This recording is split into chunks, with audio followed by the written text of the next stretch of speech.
What's up, guys? Today I'm back reviewing another movie. I'm actually reviewing a movie, the first movie from the Blind Dead collection, Tombs of the Blind Dead. Check it out, let me know what you think.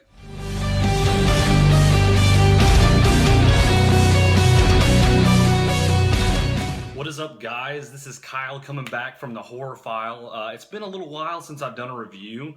I wanted to throw a review up. It's been a couple of weeks since I've actually done one. It was my last Video Nasties review that I did on Fight for Your Life.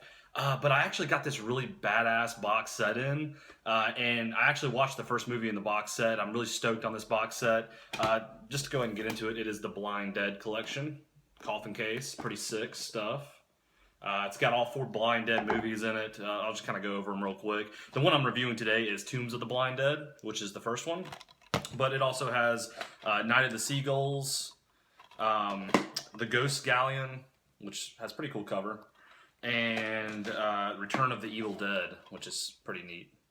It also has a documentary on the director, Armando de Osorio, which I haven't watched yet. I'll have to check that out. But yeah, I wanted to do a review, throw a review up here of this movie because I actually want to review all these movies because these are pretty classic. I mean, they're from the 70s, really, really cool concept. But I thought I'd go ahead and start with the Tombs of the Blind Dead. Kind of a little bit about this movie. This movie was from 1971.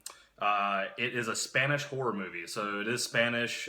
It does have dubbing if you buy the Blue Underground. I'm not really sure about the Anchor Bay, but I know the Blue Underground release has dubbing, as well as there's actually 2 different versions. You get the Spanish version and you get the American version on the same disc. I watched the American version with the dubbing. There's not too much of a difference. There's like a scene or 2 that's a little bit different, but I think there's more in the American version than the Spanish. It is obviously written and directed by Armando de Osorio, and it stars Lon Fleming and Caesar Berner, which Lon Fleming sounds like it's familiar. I didn't really look up anything else she was in. I'm pretty sure she's been in other stuff, but not really familiar with Caesar Berner. Kind of getting to the plot of this movie. So this is kind of a cool plot. So you have what they call the Knights Templar, which are these guys right here. They kind of look like zombies or mummies or something. They actually came back from the dead and are blind. So they're blind because the Knights Templar they were hung back in the day. The birds, like some birds, picked their eyes out, so they're actually blind. That's why they're called the Blind Dead. And they come back from the dead. So pretty much what happens is you have Lon Fleming's character, which is her. Her and her boyfriend actually travel down to I think it's Puerto Rico. They're in another country, but travel down to another country, not Puerto Rico, but it's some European country.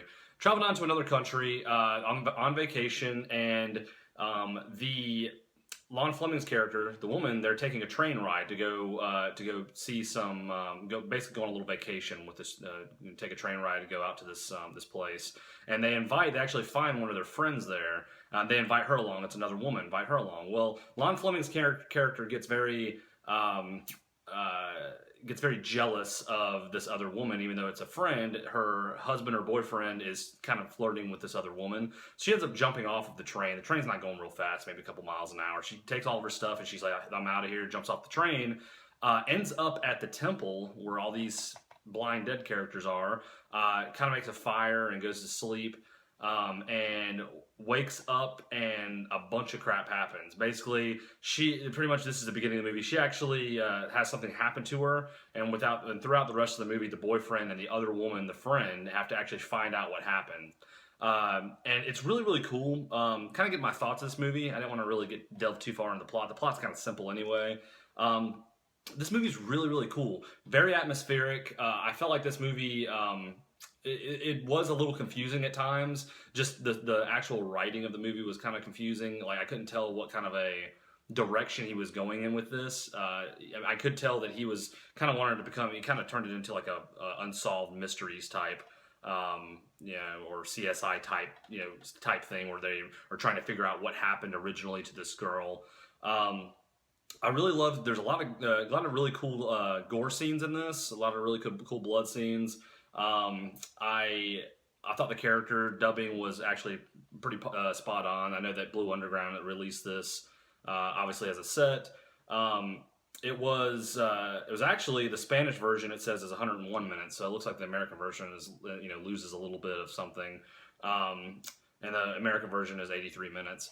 But I really like this movie. Super atmospheric, very 70s, super 70s vibe to this. It had a lot of really cool scenes where it showed the Templars. They did a lot of really cool killings in this, and they were like slow kind of walking, so they're kind of creepy. But overall, I really like this. I would give this movie a 9 out of 10. I will definitely revisit this movie eventually. I'm gonna have to check out the rest of them. I've actually heard this is one of the better ones out of the 4. So I'm really looking forward to the other ones still. But yeah, Tombs of the Blind Dead. I'm happy to be back reviewing. I'm gonna review the rest of these movies when I get a chance. Let me know what you think if you've seen Tombs of the Blind Dead. Let me know what you think, your thoughts on it. Like, subscribe to the page, like this video, subscribe to my page. Until next time, guys, peace.